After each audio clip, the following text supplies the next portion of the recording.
थी कि भगवान राम तो पैदा ही ये नहीं हुए, ये काल्पनिक है। आज उन्हें जय सिया राम कहना पड़ा है। मैं बहुत प्रतीक्षा में हूं कि कब वो भगवान श्री कृष्ण की जन्मभूमि दर्शन करने के लिए जाएंगे, कब ये जय श्री कृष्ण कहेंगे, कब ये जय श्री राधे कृष्ण कहेंगे, उसकी भी मैं प्रतीक्षा कर रहा हूं। दरअसल राहुल गांधी डिरेल्ड हो गए, उनको पता नहीं है कि भारतीय जनता पार्टी शुचिता के साथ भारतीय संस्कृति को कितनी दुनिया में कहां तक पहुंचा दिया है। जबकि राहुल गांधी कोर्ट पर जनेऊ डालने वाले ये सिर्फ नाटक मंडली के नेता हैं, इनको कुछ पता ही नहीं भारत की संस्कृति क्या है, हमारी सांस्कृतिक विरासत क्या है। ये जिस ढंग से गली गली दौड़ रहे हैं, जनता ने इन्हें बुरी तरह नकार दिया है। राहुल गांधी के बयान के बहाने बीजेपी ने भगवान राम पर कांग्रेस की सोच पर सवाल उठाया। राहुल के बयान के बहाने हिंदुत्व से जुड़े मुद्दे को उठाया। आरएसएस बीजेपी पर राहुल गांधी के ऐसे हमले उनकी रणनीति का हिस्सा है, जिसके जरिए राहुल बार बार देश को बांटने का आरोप लगा रहे हैं। आरएसएस की विचारधारा को नफरत फैलाने वाला बता रहे हैं।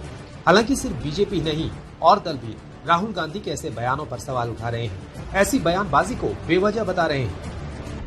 राहुल गांधी जय श्री राम, जय सिया राम और हे राम के नारों की अपने अंदाज में व्याख्या कर रहे हैं और इसके जरिए आरएसएस बीजेपी को निशाने पर ले रहे हैं। उनके बयानों से लगातार तकरार बढ़ रही है।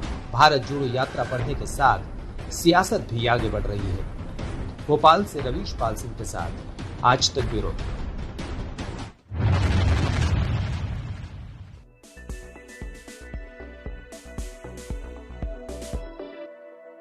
चमकती दुनिया के अनेकों रंग, खूब जमेगा रंग जब आप होंगे हमारे संग। ये है मलिका का जलवा, सिर्फ आज तक डिजिटल पर।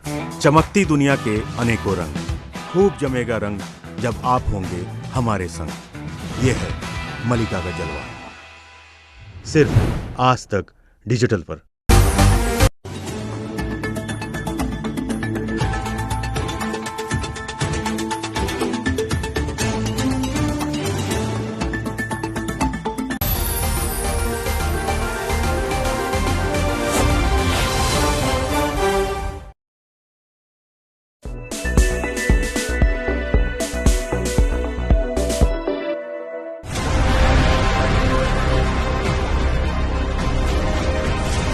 रेलवे में टिकट कंफर्म नहीं होता, अस्पताल में बेड नहीं मिलता, स्कूल में सीट नहीं मिलती और एक छोटी सी नौकरी के लिए एक लंबी कतार खड़ी होती है।